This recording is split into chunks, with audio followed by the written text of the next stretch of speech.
The comedy club sequence is a huge set piece that, if we didn't get it right, could cripple the film, and if we did get it right, could help the film soar. And some may disagree, but we got it right. Okay. For me, the most terrifying scene to act was definitely the comedy scene. Funny enough, the same answer, whatever. But Terry wanted to put me in a real life lineup and a stand-up gig. So Charlie Casanova, nobody knew about who he was, but they literally thought this guy was a stand-up comic, and we were going to do it in a working class pub where I would be, where Charlie would absolutely tear into them as a class, unapologetically so. So that for me as an actor was probably the most terrifying thing to be there. But once I got into Charlie, I think, as Terry said, I think we pulled it off, and it's a very, very uncomfortable watch. Yeah, very uncomfortable watch. It's the one scene where Charlie is out of his comfort zone and out of his tiny little insular world, and where he has to deal with a broader world. So he's terrified of doing it, but also at the end of it, he's more empowered than ever before. He's drunk on power from that moment on. Because nobody stops him. Nobody can. Yeah, I didn't have to answer to some dumb fuck committee. I didn't have to answer to consensus, which some people might think is a bad thing. Maybe committee might have helped me, but in reality, Charlie Casanova is about a singular vision. It's about the velocity of a singular, visceral piece of cinema. And it is not trying to appease a general notion. It is specifically of its own life and its own place. And because it was that by necessity, I mean, I didn't have to have anybody looking over my shoulder. I didn't have to answer to anybody. It's kind of like you were playing the game of cards yourself. Was it? Maybe. Have you met my father?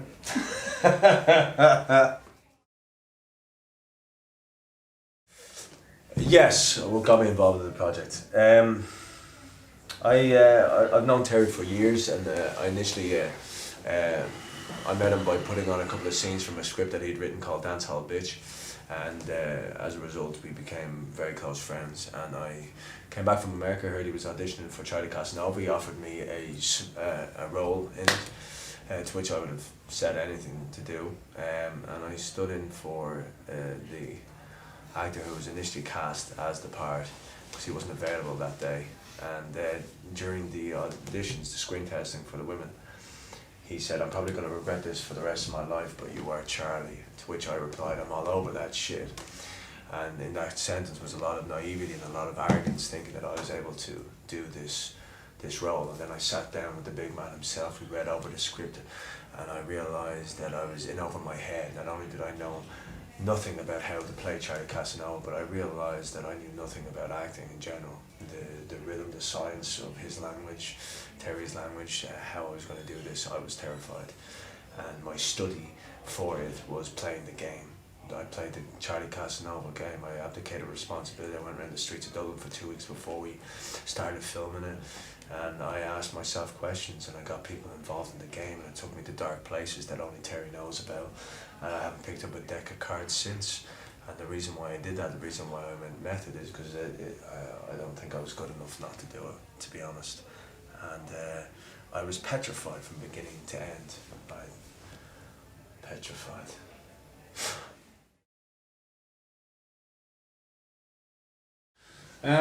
The script was originally written for a fantastic actor, Declan Conlon, a very good friend of mine, and we had a great cast, and it didn't happen because they weren't ready. And I had known Scanlan for a number of years, but he was playing a smaller role in it, and I asked him would he come in and help with the auditions, because Declan wasn't ready. I didn't want to put him into the role of having to audition. And with astonishing generosity, he came in and did it. But halfway through it, there's a scene where a woman hits him a slap in the face, and we had about 40 women coming in and auditioning. Some of them didn't even want the role. It's just to slap him in the face. But halfway through it, I realised that Declan Conlon had said something to me. He said these characters should be 10 years younger. And I realised, okay, everything else I could deal with, but he was right there, they needed to be 10 years younger. Because he said if they remember the Celtic Tiger, if they were born in the 80s and they remember the Celtic Tiger, it's a different mentality. And Scam was doing it, and his bravery was astonishing, and his commitment was astonishing. And I worried about his facility with language. It was the only issue I had. But Me Then talk no good. Then I turned to him and I says, I'm probably going to regret this for the rest of my life, but I think you're Charlie. And as he said, his response was, well, I'm all over that shit. Which is exactly the kind of arrogance we needed to get rid of. So we went to his gaff with just one monologue, and I beat the shit out of him with that monologue. You beat the shit out of him, man. No, but fucking hell, he took me down. He took me down and then some. To Chinatown. Oh, he took me down to Chinatown. No, but again, it was the idea that we had to get the rhythm right. If you understood the rhythm of one small thing, you'd understand the rhythm of the rest of it. And then what happened was, again, people think that somebody who's in a soap or somebody, whatever, is arrogant or in the public eye. The reality is nobody worked harder. He busted his ass from day one. And he went to and he learned every single section, relearned it, and I would go through every detail with him and he would get it each time. Until eventually he walked on set and he was this twisted, degenerate Charlie Casanova. And some people hate the film, we understand that. Some people walk out of the film. We've had standing ovations and we've had walkouts. We've had astonishing reviews, both in the negative and in the positive. We've won awards, we've lost awards, we have all those things, but the one driving force that to me is irrefutable is that what he does in the performance is astonishing. And yet there are still people who think that the performance is over the top or is whatever. The reality is that Charlie is a grotesquerie. As a character, he is a liar. He's a bad actor. And it takes a particularly remarkable talent to create a bad actor.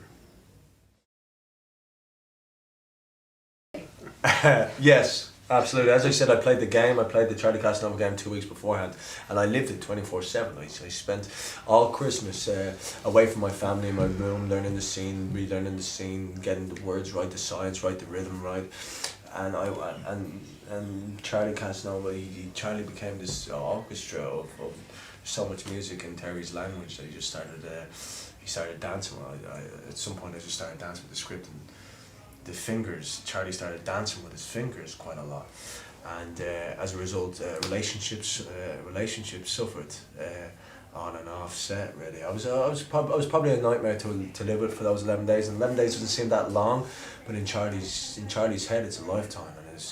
And when it was over, I didn't want to let him go, to be honest. And he's still in a little way. And there was such a fast turnover I went from America, we did a show over there, we're straight back to Dublin to work with this genius doing Charlie, and then straight into Hollyoaks.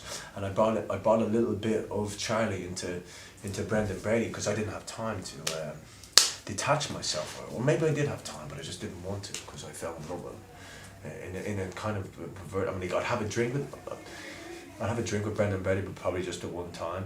With Charlie, I wouldn't even have a drink with him. He's a degenerate, but he's fascinating and liberating to play, and ridiculously hard to let go of.